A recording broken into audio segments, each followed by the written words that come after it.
Oi, tudo bem com vocês? Eu sou a Renata, sejam bem-vindos ao 15 Dias para Ler e hoje nós vamos conversar sobre um livro maravilhoso, Os Irmãos Karamazov, do Fyodor Dostoiévski. Este aqui foi o último livro que o Dostoiévski publicou e pouco tempo depois ele veio a falecer e seria o primeiro de uma série de livros.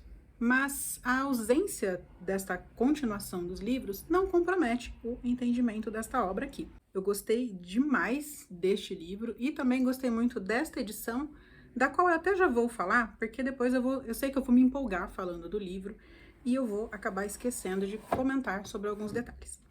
Esta edição que eu tenho é a da editora 34, dividida em 2 volumes, traduzida pelo Paulo Bezerra. Existe também, pela editora 34, uma versão em volume único para quem prefere. Eu acho mais confortável manusear livros assim, menores. Mas a tradução do outro também é do Paulo Bezerra. E eu gostei bastante da diagramação desse livro, porque imagine só ler uma obra desse tamanho, com quase 800 páginas, com letras miúdas ou um espaçamento ruim, né? Então, esta aqui é uma diagramação bem confortável, tem um tamanho de letras muito bom, um bom espaçamento entre as linhas e também existe uma quantidade bem significativa de notas do tradutor. São notas muito úteis, muito boas. Eu fiquei bem satisfeita com todas as referências que ele colocou aqui. E ao final temos também um pós-fácil em que o Paulo Bezerra explica que algumas partes deste livro foram censuradas na própria Rússia e esta aqui foi a primeira versão publicada no Brasil da edição integral. Os estudiosos costumam se referir aos Irmãos Karamazov como um livro que sintetiza toda a obra do Dostoiévski. E não é para menos, já que neste livro aqui nós encontramos aqueles temas que são mais caros ao autor e vividos também por personagens, por tipos sociais que são muito frequentes nos seus livros. Como temas mais frequentes do Dostoiévski, que aparecem muito nitidamente neste livro, nós podemos destacar, por exemplo, a religião, o moralismo, o determinismo, as diferenças entre classes sociais, os vícios e a redenção. Para viabilizar essas discussões que o Dostoiévski propõe ao longo da sua obra, ele se vale também de personagens que são verdadeiros tipos sociais. Em muitos livros dele, e também aqui, nós encontramos o ateu ou a pessoa tremendamente racional. Em sua oposição, um exemplo de fé, de bondade, que se aproxima muito da figura de Cristo. Uma mulher com um padrão moral pouco aceitável para a época. E temos ainda os viciados, aquelas pessoas que vivem para os prazeres mundanos. Um outro comentário mais frequente sobre este livro é sobre o fato de ele ser um romance de ideias. Ou seja, ele até tem um enredo, por sinal bastante simples, mas o ponto principal da obra não está exatamente no enredo, e sim nas ideias apresentadas, nas discussões travadas, especialmente entre 2 irmãos, um bastante religioso e o outro cético. Esse livro é um grande embate entre a fé e a razão, daí a relevância dos diálogos, das conversas entre estes 2 personagens. Mas veja só, qual que é a grande característica do Dostoiévski? O moralismo. Só que o Dostoiévski tem a honestidade intelectual de criar personagens muito inteligentes, muito sagazes, para representar as ideias que ele visa combater. Então, nós temos aqui personagens muito bons representando a razão, a oposição à moralidade cristã, ao todo o sistema de pensamento religioso do autor. Quando se fala em Irmãos Karamazov, talvez uma das discussões mais conhecidas seja aquela sobre a validade ou não das normas mediante a ausência de Deus. Como assim? Sabe aquele aforismo? Se Deus não existe, então tudo é permitido? Bom, essa frase não é dita assim, desta forma, aqui no livro, mas esta ideia aparece em alguns momentos. Para o autor, claro, a moral religiosa é indissociável da moral pública. Para o Dostoiévski, a sociedade sem esses valores da transcendência descambaria em barbárie. Essa discussão é interessante, sim, mas existem outras passagens neste livro que me chamaram mais atenção e para as quais eu darei mais destaque. Ainda sobre essa questão de ser um romance de ideias e de ter um enredo muito enxuto, eu achei um comentário muito interessante feito por este livro aqui, o livro da literatura, para uma outra obra do Dostoiévski, O Crime e Castigo. Mas o que eles dizem aqui para este livro se aplica também aos Irmãos Karamazov. Veja bem, o realismo psicológico é a descrição, na literatura, dos traços de personalidade e dos sentimentos mais íntimos de uma personagem, destacando seus pensamentos conscientes pela via das motivações inconscientes.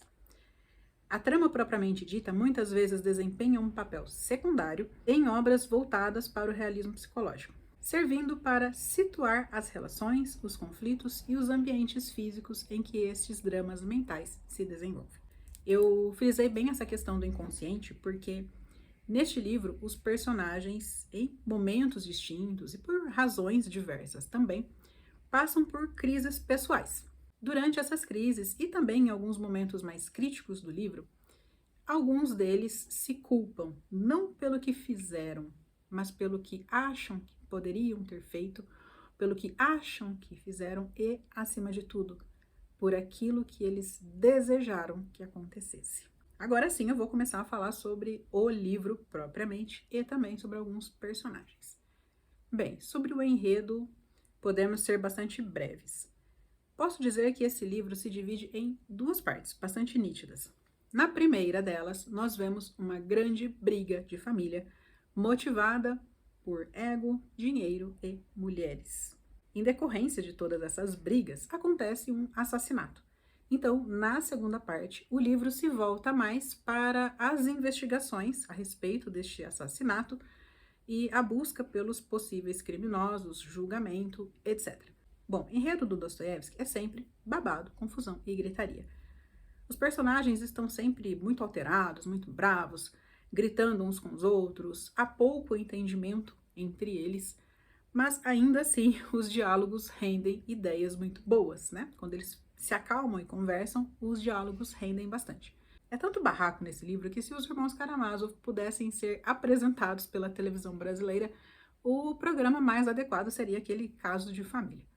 Pois bem, vou comentar brevemente sobre alguns personagens, através dos quais vocês também podem ter mais acesso a dados do enredo do livro. E eu começo pelo pai, o detestável Fyodor Karamazov. E eu falo isso assim, rindo, porque ele é absolutamente sem noção.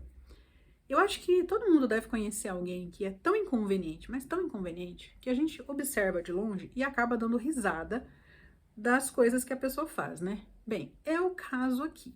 Não dá para rir de tudo que ele faz, ele passa dos limites, mas em muitas situações dá assim. Esse Fyodor Karamazov é interesseiro, mulherengo, viciado em jogo, em bebida, adora bagunça, não dava a mínima para os filhos, não respeitou as esposas que teve, enfim, um exemplo de pessoa, um exemplo do que você não deve fazer na sua vida. Bem, mesmo sendo essa criatura mal acabada, ele ainda conseguiu ter 3 ou 4 filhos com 2 esposas e uma terceira suposta mulher que não dá nem para chamar de amante, gente, porque a moça é incapaz. Seja lá quem foi que engravidou esta moça, praticou um abuso. Então não dá para se falar aí que é uma amante. Todas essas 3 mulheres vieram a falecer em algum momento. A última delas, esta que eu comentei que é incapaz, morreu no parto. As outras 2 ainda viveram ali com este marido nada exemplar por algum tempo. Bom, vamos comentar um pouco melhor sobre isso. A partir do próximo trecho, vocês perceberam uma diferença aqui no vídeo, porque daqui pra frente é um trecho gravado às 5 da manhã, então tem muito mais silêncio, não tem esse monte de carro, esse monte de ônibus passando. Com essa primeira esposa, ele se casou por interesse. Ela tinha um bom dote, ele faz tudo por dinheiro, principalmente se envolver uma moça, né, uma mulher com posses, era tudo o que ele precisava. Casou-se, teve o seu primeiro filho. Um pouco depois do nascimento dessa criança e de algumas desavenças desse casal, esta mulher vem a falecer, então ela deixa uma herança significativa. É claro que, interesseiro como era, o Fyodor deu um jeito de pegar dinheiro do garoto também. E vocês acham que essa criatura maravilhosa criou algum filho, cuidou de algum deles? Claro que não. Logo após o falecimento da mulher, a criança ficou ali meio jogada pela casa, ele voltou a ter a sua vida de esbórnia, voltou a ter suas festas, a casa era um ambiente absolutamente inadequado para uma criança, então vai lá o criado do Fyodor, retira a criança da casa principal e leva para a sua casa. Até que chega um dia um parente desta mãe, que sabe que ela tem um filho e que o Fyodor não é uma pessoa muito confiável para criar uma criança, e pede a ele que entregue então o menino. A reação dele é de completo espanto. Ele simplesmente esqueceu que tinha tido um filho. Foi algo do tipo, tem uma criança aqui? Criança nessa casa? Eu não tô sabendo. Nesse nível de paternidade. Claro que ele não se opõe a que o parente da mãe leve a criança, de quem ele sequer se lembrava, e este menino vai então crescer longe do pai. Tempos depois, o Fyodor casa-se mais uma vez. Dessa vez nem era por dote, era porque a moça era muito bonita, ele se interessou por ela, se interessou pela aventura de roubá-la. E com esta pobre coitada, ele teve mais 2 filhos, o Ivan e o Alyosha. Mais uma vez, essa mulher veio a falecer e, mais uma vez, ele ficou com crianças perdidas pela casa sem que ele se desse conta disso. De novo, vai lá o criado, pega as crianças, leva para casa dele, cuida como se fossem filhos. Mais uma vez, passa um tempo, vem um parente da mãe e leva as crianças. Leva o Ivan e o Alyosha juntos? Não. Eles também vão ser criados separadamente, embora filhos da mesma mãe. Eles vão ter tipos de educação diferentes. Depois dessa segunda viuvez aí, é atribuída ao Fyodor Karamazov a paternidade de mais uma criança. Existia uma moça na comunidade que era deficiente física, mental, a quem ninguém teria coragem de fazer mal, porque ela era muito bondosa, muito dócil, era uma pessoa muito querida pela comunidade. E quando ela ficou órfã, as pessoas cuidavam dela por caridade mesmo. Só que, de repente, essa mulher apareceu grávida. E, por razões que o livro esclarece, existem fortes indícios de que o pai da criança seja o Fyodor Karamazov. Ele acaba se divertindo com a história, para você ver como ele é pulha, mas ele não confirma, não nega, só que deixa que a criança cresça na casa dele. Até porque, no momento de dar à luz, esta moça pulou o muro da casa do Karamazov e deu à luz lá, dentro da propriedade dele. Adivinha quem é que cria a criança? Justamente, o criado. Só que desta vez não tem nenhum parente da mãe para vir buscar, e este rapaz, então, cresce ali, próximo ao Fyodor Karamazov, vendo o tipinho de gente que ele é, e bastante ressentido dessa história mal contada sobre seu nascimento, sobre suas origens. Notem bem que o único suposto filho que cresceu ao lado do Fyodor foi o seu filho não reconhecido, o Smerdyakov. Os outros 3 cresceram cada um para um canto. Isso significa que, ao longo da vida, eles também não se conheciam tão bem, nem esses 2 que são filhos da mesma mãe. Eles tinham um relacionamento mais distante. E por circunstâncias do destino, no momento em que se passa a ação deste livro, os 3 filhos estão de volta na casa do pai. Cada um por uma razão. Eu vou começar pelo mais velho, o Dmitri, que adulto tornou-se militar, mas ele é uma cópia melhorada do pai. Ele também gosta muito de dinheiro, é dado a vícios, como jogos e álcool, também é mulherengo, só que ele tem um senso moral um pouco mais aguçado. E em vários trechos, o Dmitri é também chamado de Mitya. Eu vou pular o irmão do meio, claramente o meu preferido e o personagem mais interessante desse livro. Vamos para o terceiro, que é o Alexei, ou o Alyosha, como também é chamado. Este é a bondade em pessoa. Ele tem um interesse muito grande pela vida religiosa, não se ordenou, mas mora num mosteiro e vive como os monges, então ele leva uma vida bastante abnegada. E ele realmente se sente muito bem ajudando as pessoas, material e espiritualmente. E é muito ligado ao Padre Zósima, o responsável por este mosteiro. É um senhor já bastante velhinho, muito sábio, a quem o Alyosha se une e de quem ele toma os melhores exemplos. Já já vou falar um pouco melhor sobre o Padre Zósima também. Continuemos aqui com os irmãos. Tem então o último filho, suposto filho, esse Smerdyakov, que é uma pessoa bastante ruim, assim, ele tem uma maldade mesmo intrínseca. Ele não tem aquela maldade representada por atos de vício, como é o caso do Fyodor. A maldade dele é um pouco pior. É aquela que fica corroendo por dentro. Ele não gosta de ninguém, nem do Alyosha. E olha que do Alyosha quase todo mundo nesse livro gosta. Até o Fyodor, né? O Alyosha acaba se tornando, depois desse tempo todo de distância, o filho preferido do Fyodor. Mas o Smerdyakov insiste em não gostar de ninguém. Ele nutre alguma admiração pelo Ivan, o segundo filho, mas me parece uma admiração muito mais intelectual do que pessoal. Eu tenho a impressão de que ele gosta muito mais das ideias e tem inveja da inteligência do Ivan do que gosta propriamente do irmão. Deixei para falar do Ivan por último pelo seguinte: é muito fácil nós não gostarmos do Dmitri, ou do Smerdyakov, ou do Fyodor, assim como é muito fácil, é quase automático nós gostarmos do Alyosha. Mas o Ivan, ele desperta sentimentos dúbios durante a leitura. Em alguns momentos ele nos causa admiração, em outras, não digo repulsa, mas ele causa uma certa irritação até. O Ivan é o intelectual da família, se diz ateu, mas ele tem uma concepção bastante peculiar até de ateísmo. Não é que ele não acredite em Deus, ele não aceita o mundo como está, o mundo injusto que nós temos, como resultado da obra de um Deus que se diz tão bom. E ele, de alguma forma, faz uns contrapontos com o Alyosha. Lembra que eu disse lá no começo? Esse livro é um embate entre fé e razão. Então nós temos muito bem representados aqui a fé do Alyosha, dentre outras pessoas, mas a dele é a que mais se sobressai, e a razão do Ivan. Isso faz com que eles sejam inimigos? Muito pelo contrário. Esse livro tem diálogos inteligentíssimos, alguns dos melhores que eu já li, e normalmente são as falas do Ivan. Eu comentei no começo do vídeo que o Dostoiévski tem a honestidade intelectual de colocar bons personagens para dizer o que ele quer combater. E é exatamente isso que ele faz com o Ivan. Então ele coloca ideias muito bem desenvolvidas na boca do Ivan, para que ele venha a debater justamente com o Alyosha. Quem representa, na verdade, o pensamento do Dostoiévski é o Alyosha e, por vezes, também o próprio Padre Zosima. E eu estou falando isso porque o Ivan é uma criatura muito bem articulada e ele tende a vencer as discussões. Mas será que o Dostoiévski permite que ele triunfe? E, mais interessante ainda, será que este homem tão lógico, tão ateu, é desprovido de moral e de compaixão pelo seu próximo?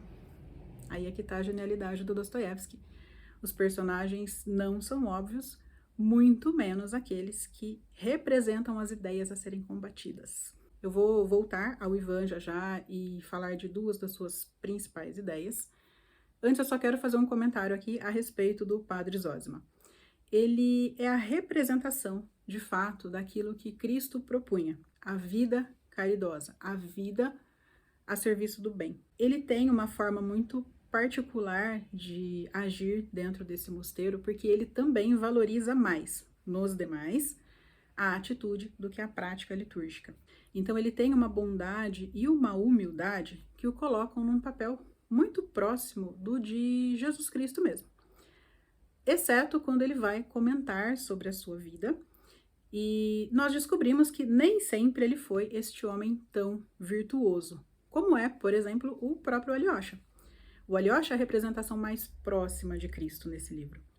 Apesar de ele ter o exemplo do Padre Zosima, ele, de fato, carrega essa bondade consigo desde sempre. Eu vi um comentário do Nicolas, lá do canal Las Hojas Muertas, que mudou a minha perspectiva em relação ao padre. Tem um capítulo dele no livro em que ele vai contar a sua vida. Eu só achei aquilo curioso, parecia que tinha algo de diferente ali, mas eu não estava conseguindo captar o que era. E aí eu vi num vídeo do Nicolas ele comentando que cada fase da vida do padre representa um aspecto da vida dos irmãos Karamazov. Ele foi, de fato, uma criança virtuosa, como Alyosha, teve a sua juventude pândega e dada ao mundo, também foi um militar, exatamente como foi o Dmitri, e teve também a época em que teve a sua fé questionada e se sentiu distante da vida espiritual, o que o aproxima bastante do Ivan. Infelizmente, eu só descobri que existe uma playlist inteira comentando livro a livro do Irmãos Karamazov no canal do Nicolas, depois que eu já tinha lido. Mas ainda assim, eu vi esse vídeo, adorei. Eu vou deixar a playlist aqui embaixo, caso você queira fazer essa leitura com acompanhamento. Bem, vamos voltar aqui ao livro. Exceto por este capítulo em que o padre Zósima conta sobre a sua vida para o Alyosha, tudo o que eu disse até agora sobre as características e sobre os feitos dos personagens é passado. Nos é apresentado muito no início do livro. A ação mesmo acontece com eles já adultos. Até agora, nós só entendemos quem eles eram, de onde eles vieram e qual é o temperamento predominante em cada um deles. Como eu disse, todos eles estão reunidos ali na casa do Fyodor, todos juntos pela primeira vez. Por mais vil que o Fyodor seja, ele ainda reconhece virtudes alheias e reconhece também alguma autoridade religiosa. Então, neste momento, como solucionador de problemas, é convidado, então, o padre Zósima. Então, vão os 4 lá para o mosteiro. Aliás, vão 3, né? Porque o Alyosha já mora lá. Então, vão o Fyodor, o Ivan e o Dmitri para o mosteiro para tentar resolver a questão que parece ser só de dinheiro. Só que o Fyodor consegue ser tão desagradável que ele tira até o padre do sério. Sim, o padre, essa mesma criatura virtuosa de quem eu falava agora há pouco. Ele perde a paciência com as gracinhas, que é justamente gracinha que o Fyodor está fazendo. Essa questão não vai ser resolvida nessa reunião com o padre, muito pelo contrário, com o avançar dos dias, essa confusão tende a se intensificar e a envolver cada vez mais pessoas. O rolo só aumenta. O resumo é esse. Então, da parte de enredo, como eu disse, não tem muito o que falar. É briga, confusão, assassinato, quem matou. Não que isso seja chato, tá? É que não é o foco principal do livro e não é aquilo em que eu prestei mais atenção. De um modo geral, o livro é isso. São 3 irmãos que, por sinal, cada um representam uma dimensão da vida humana, como muito bem observado pela professora Miriam Bevilacqua. O Alexei representa a fé, o Ivan representa a razão e o Dmitri representa os nossos impulsos humanos, nossos impulsos animais. Agora eu gostaria de comentar sobre 2 passagens mais específicas do Ivan. Sim, fiquei muito fã desse personagem, veja você. A primeira delas é a mais famosa, que é a parte da parábola do grande inquisidor. E a segunda delas, não é que seja famosa, mas eu achei interessante, que é um encontro do Ivan com o diabo. Então vamos lá. Primeiro, a do grande inquisidor. Nesse ponto do livro, o Ivan está conversando com o Alyosha. Então nós vemos a razão em pessoa conversando com a pura fé. O Ivan faz uma série de provocações ao Alyosha, explica qual é o tipo de ateísmo que ele tem, que por sinal é uma concepção bastante peculiar. O problema dele não é acreditar em Deus ou aceitar Deus. Ele diz que até aceita a ideia de Deus. O que ele não aceita é o mundo como resultado da obra deste Deus que dizem, né, os religiosos, ser tão bom. Como é que um Deus tão bom pode construir um mundo em que se permitam maldades? Lembra que eu comentei que o Dostoiévski não é óbvio nos personagens dele? Então, o Ivan demonstra uma profunda e sincera compaixão pelas pessoas que sofrem, aliás, mais especificamente, pelos inocentes que sofrem, especialmente as crianças. Dentro dessa conversa com Alyosha, então, o Ivan pede permissão ao irmão para contar uma história que ele mesmo criou, que é a parábola do grande inquisidor ou o poema do grande inquisidor. Neste texto, o Ivan especula como Jesus Cristo seria recebido se resolvesse reencarnar na Espanha, especificamente em Sevilha, durante a Inquisição. Aqui existem 2 pontos para nós, leitores, nos atentarmos. O Dostoiévski é religioso, ele é católico, sim, só que ele é católico ortodoxo, ele não é católico romano. Então, quando ele está criticando a Inquisição, ele não está criticando a própria instituição religiosa. O grande cisma da igreja, do qual resultou nessa divisão entre os católicos romanos e os ortodoxos, aconteceu em 1054. A história contada aqui por Ivan se passa alguns séculos depois. Essa observação que eu fiz sobre o ano do cisma não está no livro, mas é um cuidado, assim, para a gente ter enquanto lê essa obra. O segundo ponto que eu quero chamar a atenção aqui, que está literalmente dito aqui, o Dostoiévski se colocava abertamente contra essas práticas da Inquisição. Então, não basta ser só algo diferente da igreja dele. Ele tinha por convicção, uma convicção profundamente religiosa, de que aquilo não se deveria fazer. Em uma carta para um amigo, ele escreveu o seguinte: ideal moral eu só tenho um, Cristo. Pergunto, ele queimaria hereges? Não. Portanto, a queima de hereges é um ato imoral. Então, veja, o Dostoiévski ele tem uma fé um bocado mais lúcida também. Fim dos parênteses, voltemos aqui à questão do Grande Inquisidor, que é um texto em que o Ivan especula como seria a recepção de Jesus da Sevilha da Idade Média, em época de franca Inquisição. Num primeiro momento, Jesus se faz reconhecer. Ele circula entre as pessoas, emana sua boa energia, cura doentes, ressuscita uma menina, e o inquisidor está olhando tudo isso. Portanto, não há dúvidas sobre a natureza daquele homem. Todos sabem que ele é Jesus, inclusive o inquisidor, inclusive as pessoas a quem o inquisidor manda que prendam Jesus.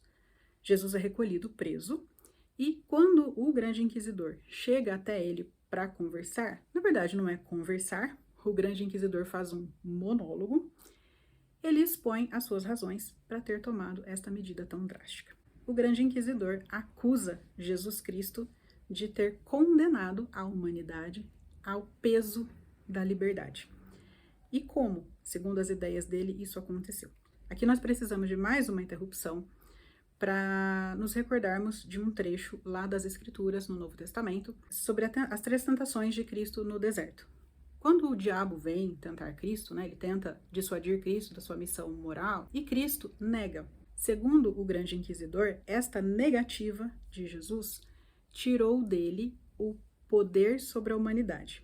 E ao fazer isto, ele foi covarde porque espera que nós, humanos, tenhamos a mesma dignidade, a mesma força, a mesma grandeza espiritual que Jesus teve ao resistir às tentações. Segundo o inquisidor, se Cristo tivesse aceitado estas propostas do diabo, ele poderia reinar de forma mais absoluta sobre a humanidade.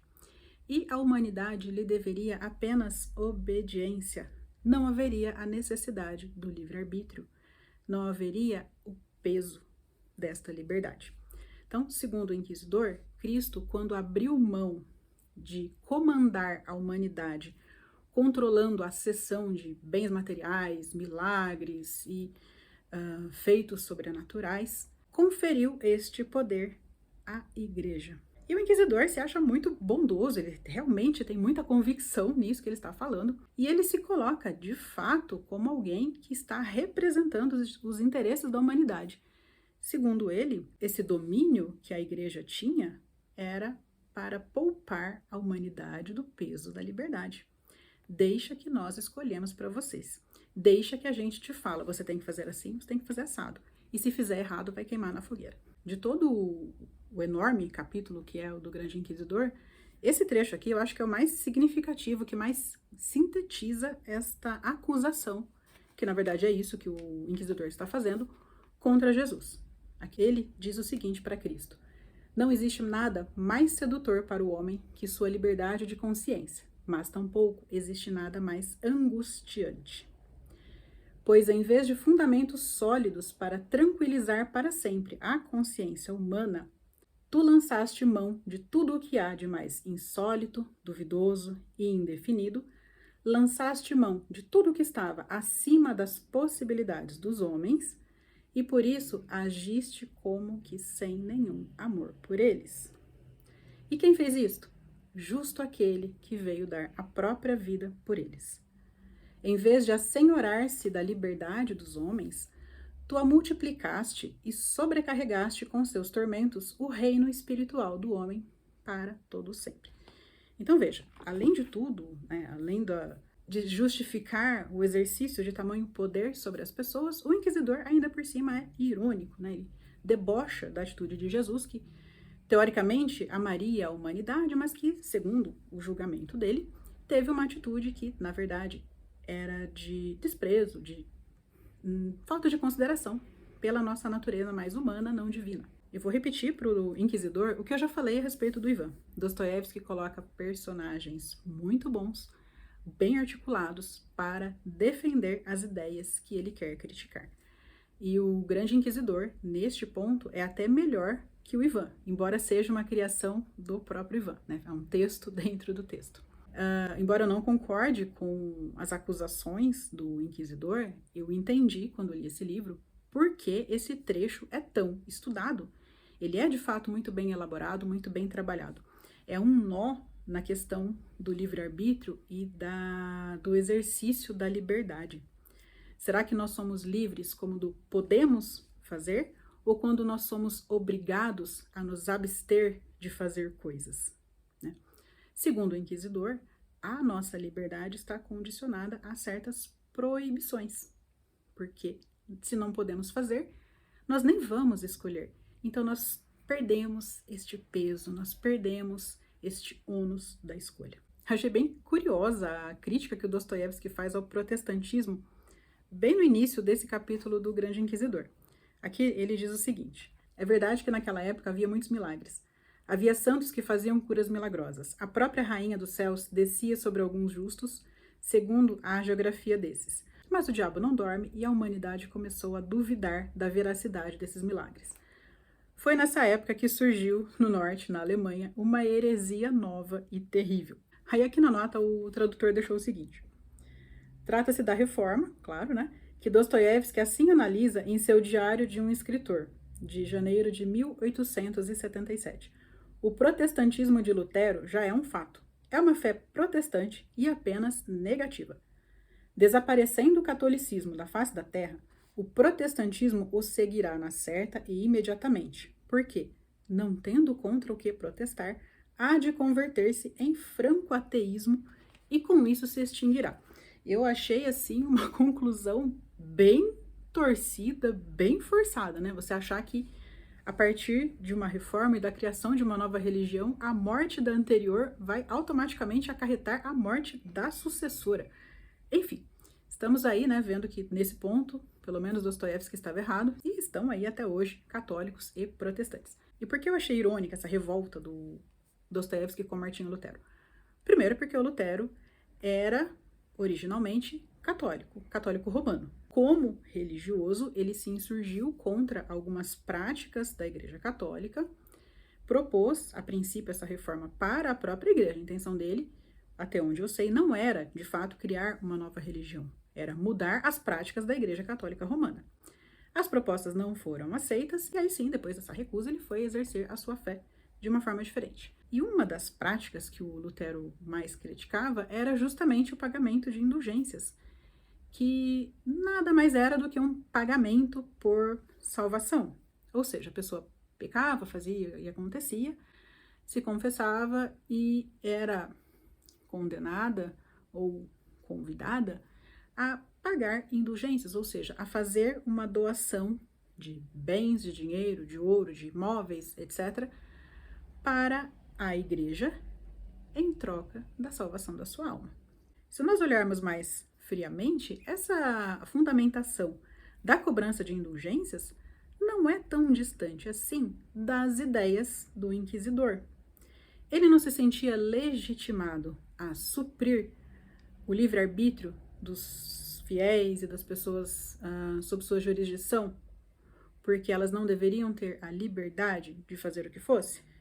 Então, de certa forma, quem tinha dinheiro até podia exercer a sua liberdade, até um certo ponto. Opa, eu passei do limite que eu queria, então eu vou pagar uma indulgência para quem fiscaliza os meus atos e tem a legitimidade de me dizer que está tudo bem. Essa pessoa também não estava, de certa forma, entregando a sua liberdade, neste caso, mediante uma paga?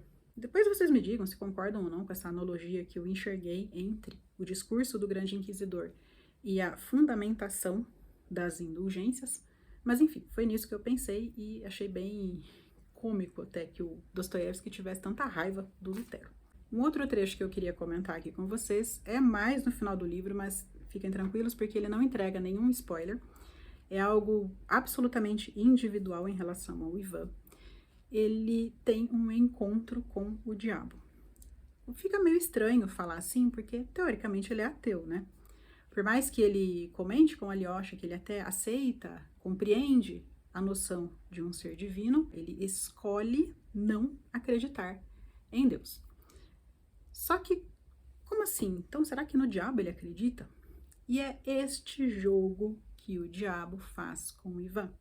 Mais uma vez, nós temos aqui um personagem muito bem elaborado, com uma lábia espetacular, contrapondo as ideias do próprio Dostoiévski. O papel do diabo aqui é um pouco diferente. Ele não vai dizer o que o Dostoiévski quer combater. Ele é a voz que coloca em xeque a racionalidade do Ivan e questiona todas as suas ideias. E coloca em xeque já de imediato pela sua própria aparição. O próprio diabo faz esse tipo de questionamento para ele.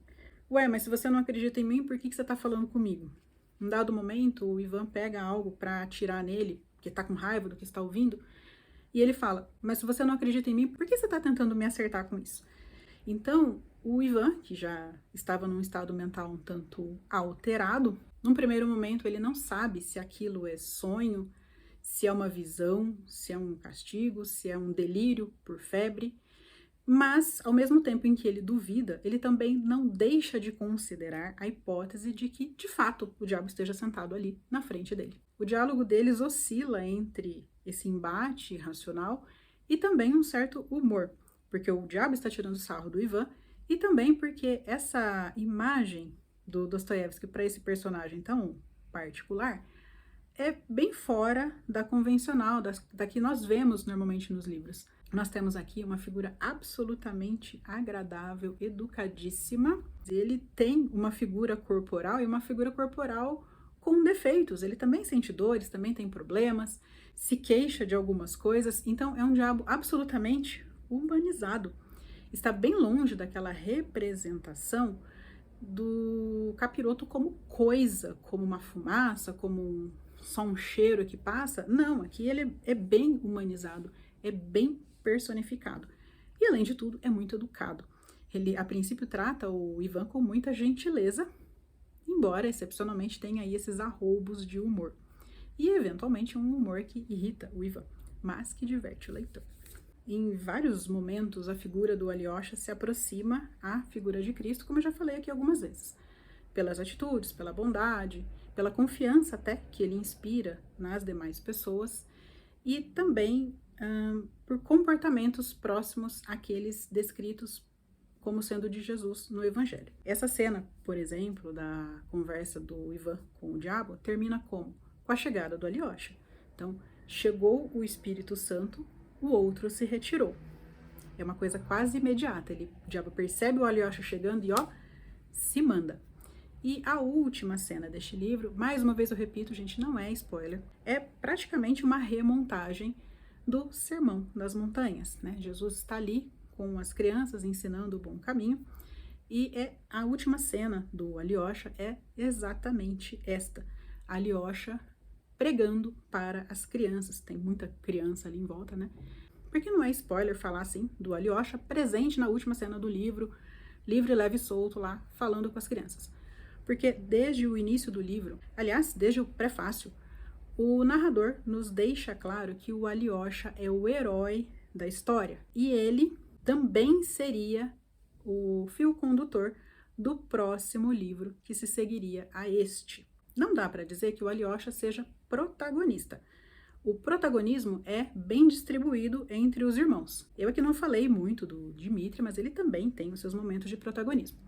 Todos os personagens, pelo menos os principais do Dostoiévski, passam por momentos de crise, e cada um deles protagoniza trechos de acordo com a crise que está vivenciando. Seja o Alyosha em crise com alguma coisa relacionada à sua espiritualidade, o próprio Ivan em crise aí com seu racionalismo, com seu ateísmo, o Dmitri em crise aí com esse comportamento explosivo, estabanado, muito parecido com o próprio pai. Só pelo tamanho da resenha dá para imaginar o quanto eu gostei desse livro. Ainda ficou muita coisa que eu gostaria de ter dito, mas considerei secundário, e existe ainda muito detalhe que eu, com certeza, deixei passar nessa primeira leitura. Bom, esse livro, a base para uma discussão bem específica do Freud. E algumas pessoas acham spoiler saber quem é que morre. Eu não acho, porque é um dado assim bastante comentado. Então assim, se você não quer saber quem é que vai morrer, nós nos despedimos aqui e nos vemos nos próximos vídeos. Mas, sinceramente, não faz diferença nenhuma você saber quem vai morrer por um detalhezinho assim bem simples. Então, a partir de agora você está aqui por sua conta e risco. Vamos lá. O Freud usou principalmente este livro aqui, que ele considerava o melhor da literatura, para fundamentar algumas ideias a respeito de parricídio. Isso fundamenta aquela ideia, de forma bem simplificada, de que todos querem a morte do pai. No caso aqui, quem é que morre? O Fyodor Karamazov. Ele foi pai, de fato, desses meninos? Não, foi só um pai biológico, né? Pai mesmo, foram outras pessoas. Mas aqui também, praticamente todos querem a morte do pai. Inclusive pessoas que nem são da família. Porque o Fyodor é uma criatura bastante desagradável, mas ele é conhecido como o pai dos Karamazov. Então, todos querem a morte do pai, até quem não é filho, mas principalmente quem é filho. Todos eles, todos os 4, vamos incluir aí o suposto Smerdjakov, têm motivos, uns mais, outros menos, para desejar a morte desse pai e, de alguma forma, se beneficiar dela. Até o Alyosha, por mais que ele não manifeste isso mais conscientemente, é impossível ignorar o abandono que ele e todos os irmãos sofreram enquanto eram crianças, enquanto o pai se acabava aí na esbórnia. Conscientemente, continua se mantendo como um santo, mas inconscientemente, que é a outra camada deste livro. Nós não estamos trabalhando aqui só com os desejos conscientes. Em vários momentos aqui, os personagens vão entrar em crise não só pelo que eles fizeram, mas também pelo que eles desejaram, pensaram, cogitaram. O inconsciente, o subconsciente, tem um papel determinante para o estado de cada um deles. Então, se nós considerarmos apenas os discursos, nós podemos incorrer em erro. É preciso que enxerguemos as atitudes, as entrelinhas, as relações mais escusas entre os personagens. Como esse livro considera as motivações conscientes e as inconscientes, lida muito com culpa, determinismo, porque para esses irmãos parece um castigo ser um Karamazov. Eles até são mal vistos, até o Alexei às vezes é mal visto por ser um Karamazov, por carregar aquele sangue condenado. Também pelo abandono e pelas diferentes personalidades que cada um apresenta, eu considero esse livro atemporal.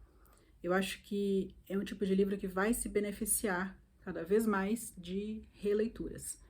Eu gostaria muito de já ter lido este livro antes, não aconteceu antes, paciência, foi a primeira leitura agora, e eu espero fazer muitas outras ao longo aí da minha vida. Se você nunca leu esse livro, por favor, leia. Ainda que seja bem devagar, que é o que eu considero até que seja mais adequado para que a gente trabalhe bem as ideias desenvolvidas, mas leia. É um livro maravilhoso, muito bem escrito, muito rico em personagens e em ideias. Agora eu finalmente fico por aqui. Nós nos vemos nos próximos vídeos. Até mais!